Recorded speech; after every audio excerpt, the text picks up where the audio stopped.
তুলুন, এটা তুলুন। শনিবার আমি ডাক্তার দেখাতে গেছি, সিটি স্ক্যানের রিপোর্ট। এটা প্রত্যেক শনিবারের কথা বলছেন? শনিবারে মিথ্যা কথা।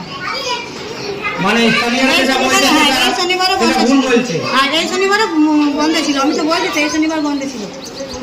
একদিন ছুটি দিইনি। সোমবারে আমাদের ছুটি থাকে, এটা কুঞ্জবঙ্গ আমাদের সোমবারে ছিল, একদিন ছুটি দিইনি নাই। কীর্তনে ছুটি দিই নাই।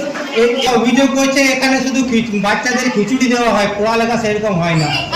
আপনারা নিজেরা বাচ্চাদেরকে পড়িয়ে দেখুন, আমি কিছু বলবো না। সেই বলে এখানে কি ছাত্ররাও আসে না? কি বলবেন? আপনারা নিজেরা বাচ্চাদেরকে পড়ান। কতজন ছাত্র আছে এখানে? ছাত্র পড়ার জন্য আছে 24 জন, কিন্তু সব দিন তো আসে না। স্কুলে আসবে না, কিন্তু খাবার না দিলে ঝামেলা করবে। কিন্তু খাবার না দিলে ঝামেলা। স্কুলে পড়ানো হয় না। আপনারা দেখে নিন, আমি কিছু বলবো। কাটা হয় না, ওনাদেরকে দেখিয়ে দিচ্ছি, 1 মিনিট ওয়েট করুন।